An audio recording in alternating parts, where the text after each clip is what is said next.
আসসালামু আলাইকুম। বাংলা সংবাদে আপনাদের সবাইকে স্বাগত জানাচ্ছি। আমি ফিরোজ তোহা। শুরুতেই বিআরবি কেবলস সংবাদ শিরোনাম। বাংলাদেশের সর্বশেষ গুরুত্বপূর্ণ আপডেট সংবাদে আপনাকে স্বাগত। শুরুতেই সংবাদ শিরোনাম, পরে বিস্তারিত। প্রথমেই জানাবো, এখনও ফ্যাসিবাদী শক্তির হাত থেকে গণমাধ্যম পুরোপুরি মুক্ত নয় বললেন তারেক রহমান। বিএনপির ভারপ্রাপ্ত চেয়ারম্যান তারেক রহমান বলেছেন, ১৯৭৫ সালে যেভাবে শেখ মুজিব মাত্র ৫টি পত্রিকা বাদে সবকিছু বন্ধ করে দিয়েছিল, এরপর শেখ হাসিনা দীর্ঘদিন ধরে দেশে অনাকাঙ্ক্ষিত ঘটনা ঘটিয়েছে। একদলীয় শাসন ব্যবস্থা কায়েম করেছে হাসিনার শাসনামল এতটা ভয়াবহ ছিল যে সাধারণ মানুষ কথা বলতেও ভয় পেত। ১৯৭৫ সালের মতো আবারও বাংলাদেশকে সেই একইভাবে ধ্বংস করেছে হাসিনা। জানাবো, ইন্নালিল্লাহ। ইরানের ব্যাপক হামলা, ইসরায়েলের ২০ ইহুদিবাদী ডাইরেক্ট নিহত। ইসরায়েলের সঙ্গে ইরানের ব্যাপক হামলা চলছে। পাল্টাপাল্টি এই লড়াইয়ে ইহুদিবাদী ইসরায়েলের ২০ জনকে জাহান্নামে পাঠিয়ে দিয়েছে ইরান। এছাড়াও আরও ২২৪ জন আহত হয়েছে। আজ আল জাজিরার এক প্রতিবেদনে এই তথ্য নিশ্চিত করা হয়েছে। এরপর জানাবো, নতুন কৌশলে এগুচ্ছে ইরান। ইসরায়েলের রাজধানী তেল আবিব, ইসরায়েলের বন্দরনগরী হাইফা ধ্বংস করে দিয়েছে তারা। নতুন কৌশলে ইসরায়েলের তেল আবিব এবং বন্দরনগরী হাইফায় ক্ষেপণাস্ত্র হামলা চালাচ্ছে ইরান। স্থানীয় সময় আজ ভোররাতে তেল আবিবের আকাশে একাধিক ক্ষেপণাস্ত্র দেখা গেছে। এ সময় জেরুজালেমেও ব্যাপক হারে হামলা চালানো হয়েছে। ইহুদিবাদী ইসরায়েলের অবস্থা গাজার থেকেও ভয়ানক খারাপ হবে বলে মন্তব্য করেছে ইরানের সেনাবাহিনী। জানাবো, দখলদার ইসরায়েলে ৩৭০টি ক্ষেপণাস্ত্র হামলা করল ইরান। সংঘাত শুরু হওয়ার পর এ পর্যন্ত ইরান মোট ৩৭০টি ব্যালিস্টিক ক্ষেপণাস্ত্র, শতাধিক ড্রোন ইসরায়েলকে লক্ষ্য করে নিক্ষেপ করেছে। আজ মার্কিন সংবাদ মাধ্যম সিএনএনের এক খবরে এই তথ্য জানানো হয়েছে। এবারে জানাবো, ইসরায়েলে পরমাণু হামলা চালাবে পাকিস্তান। মধ্যপ্রাচ্যে উত্তপ্ত যুদ্ধ পরিস্থিতির মধ্যে ইরানের বিপরীতে ইসরায়েলের সম্ভাব্য পারমাণবিক হামলার জবাবে পাকিস্তানও ইসরায়েলে পারমাণবিক হামলা চালাবে এমন হুমকি দিয়েছে ইরানের শীর্ষ এক সেনা কর্মকর্তা। তবে পাকিস্তান সরকারের পক্ষ থেকে এ বিষয়ে এখনো কোনো মন্তব্য পাওয়া যায়নি। ইরানের হামলায় ২০ ইসরায়েলি নিহত। ইসরায়েলের সঙ্গে ইরানের পাল্টাপাল্টি হামলার ৪ দিন ধরেই চলছে। সব হামলায় উভয় দেশের মধ্যে নিহতের সংখ্যা বেড়েই চলেছে।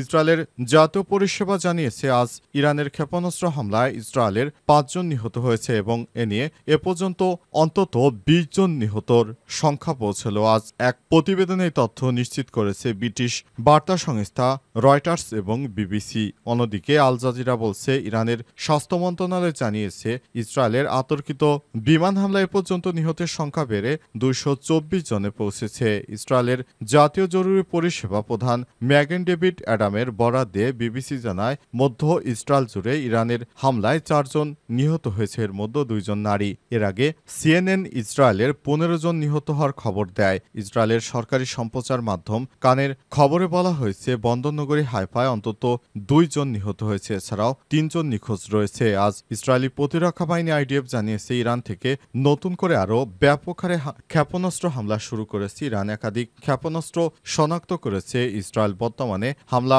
প্রতিহত করার কাজ চলছে বলে জানিয়েছে আইডিএফ। আজ সিএনএনের এক খবরে বলা হয়েছে, তেল আবিব এবং জেরুজালেম সহ ইসরায়েলের বিভিন্ন শহরে জরুরি সতর্ক সংকেত সাইরেন বাজতে শুরু করেছে। আইডিএফ সতর্ক করে বলেছে, তাদের প্রতিরক্ষা ব্যবস্থা পুরোপুরি অভেদ্য নয়। নতুন কৌশলে তেল আবিব এবং হাইফায় ইরানের ব্যাপক ক্ষেপণাস্ত্র হামলা।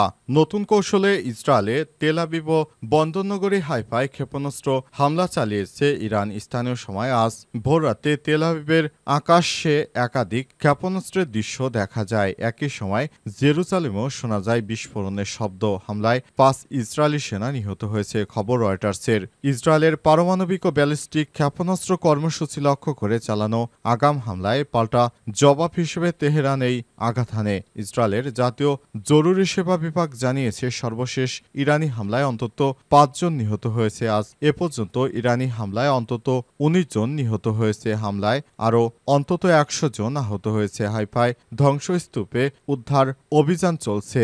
জরুরি বিভাগ জানিয়েছে সেখানে প্রায় ৩০ জন আহত হয়েছে। বন্দরের কাছে একটি বিদ্যুৎ কেন্দ্রে আগুন জ্বলতে দেখা গেছে বলে জানিয়েছে স্থানীয় গণমাধ্যম। তেল আবিবের একটি ঘনবসতিপূর্ণ এলাকায় কয়েকটি আবাসিক ভবন ধ্বংস হয়ে গেছে। ওই এলাকার মাত্র কয়েকশো মিটার দূরেই মার্কিন দূতাবাসের একটি শাখা অবস্থিত। দূতাবাস ভবনে কিছু ক্ষতি হলেও কেউ আহত হয়নি বলে জানিয়েছে মার্কিন রাষ্ট্রদূত। এদিকে ইরানের বিপ্লবী গার্ড জানিয়েছে সর্বশেষ হামলায় তারা এমন একটি নতুন কৌশল ব্যবহার করেছে, এর ফলে ইসরায়েলের বহুস্তর বিশিষ্ট প্রতিরক্ষা ব্যবস্থা নিজেদের মধ্যে দ্বন্দ্বে লিপ্ত হয়েছে। ইসরায়েলে ৩৭০টি ক্ষেপণাস্ত্র হামলা করেছে ইরান। সংঘাত শুরু হওয়ার পর থেকে ইরান মোট ৩৭০টি ব্যালিস্টিক ক্ষেপণাস্ত্র ও শতাধিক ড্রোন ইসরায়েলকে লক্ষ্য করে নিক্ষেপ করেছে। আজ মার্কিন সংবাদ মাধ্যম সিএনএনের খবরে এই তথ্য জানানো হয়েছে।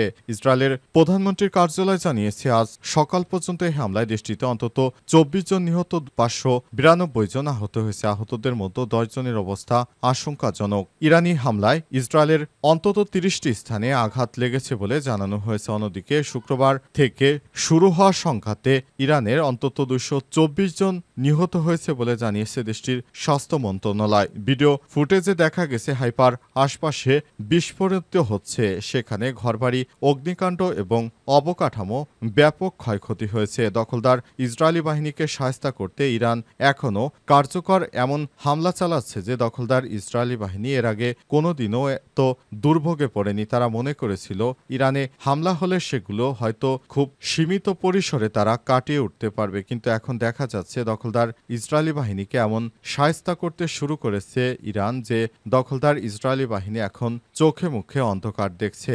অবস্থায় দখলদার ইসরায়েলি বাহিনীর এখন পালানো ছাড়া উপায় নেই। তারা পালাতে শুরু করেছে। তারা এখন পালিয়ে যাবে কোথায়? কারণ চারদিক দিকে তাদের ঘিরে ফেলেছে ইরান। ইরানের বিভিন্ন সংবাদ সংস্থা থেকে এ বিষয়টি নিশ্চিত করা হয়েছে যে দখলদার ইসরায়েলি বাহিনী এখন ব্যাপক বেপরোয়া হয়ে উঠেছে। তাদেরকে শায়েস্তা করার জন্য ইরান চমক দেখাতে শুরু করেছে। ইরানের হামলায় একের পর এক ইহুদিবাদী ইসরায়েলের বিভিন্ন স্থাপনা গুঁড়িয়ে দেওয়া হচ্ছে। এখনও ফ্যাসিবাদী শক্তির হাত থেকে গণমাধ্যম পুরোপুরি মুক্ত নয় বললেন তারেক রহমান। বিএনপির ভারপ্রাপ্ত চেয়ারম্যান তারেক রহমান বলেছেন, ১৯৭৫ সালে যেভাবে শেখ মুজিব মাত্র ৫টি পত্রিকা বাদে সবকিছু বন্ধ করে দিয়েছিল, এরপর শেখ হাসিনা দীর্ঘদিন ধরে দেশে অনাকাঙ্ক্ষিত ঘটনা ঘটিয়েছে। একদলীয় শাসন ব্যবস্থা কায়েম করেছে হাসিনার শাসন আমল এতটা ভয়াবহ ছিল যে সাধারণ মানুষ কথা বলতেও ভয় পেত। ১৯৭৫ সালের মতো আবারও বাংলাদেশকে সেই একইভাবে ধ্বংস করেছে হাসিনা। এ সময় তারেক রহমান আরও বলেন, আমরা দীর্ঘ ১৭ বছর ধরে গণতন্ত্রের আন্দোলনের জন্য, নির্বাচনের জন্য সংগ্রাম করেছি। এখন একটি শ্রেণী আমাদের নির্বাচন চাইতে দেয় না। তারা বিভিন্ন রকম কথাবার্তা বলে দেশকে বিভ্রান্ত করার চেষ্টা করছে। গণতান্ত্রিক সরকার ব্যবস্থায় না ফিরলে দেশ এগোতে পারে না। কোনো দেশই সঠিকভাবে ঠিকমতো এগিয়ে যেতে পারে না। এর জন্য দেশে গণতন্ত্রের প্রয়োজন আছে। বিএনপিও সেই একই কথা বলে, গণতন্ত্রের কথা বলে। এজন্য অনেকেই বিএনপিকে এখন শত্রু হিসেবে গণ্য করছে। কিন্তু বিএনপি এদেশের শাসনভার শুরুর প্রথম দিক থেকে দেশে বহুদলীয় গণতন্ত্র প্রতিষ্ঠা করেছিল। বিএনপির নেতাকর্মীরা এদেশের সমস্ত রাজনৈতিক দলকে আবারও নতুন করে রাজনীতি করার সুযোগ দিয়েছে। কিন্তু শেখ হাসিনা ফ্যাসিস্ট সরকার বিগত ১৭ বছর দেশটাকে একটি তাবেদারি রাষ্ট্র হিসেবে পরিণত করেছে। তারেক রহমান আরও বলেন, শেখ হাসিনা যেভাবে বাংলাদেশকে শাসন করেছে সেটা কোনোভাবেই মানা যায় না। কারণ দেশের মানুষ কোনো কথা বলার স্বাধীনতা ছিল না। এমনকি আমিও কোনো টেলিভিশন চ্যানেলে কথা বলতে পারতাম না বা আমার কোনো বক্তব্য প্রকাশ করা হতো না। কিন্তু এখন দেখুন আমরা কিভাবে কথা বলতে পারছি, স্বাধীনভাবে মত প্রকাশ করতে পারছি।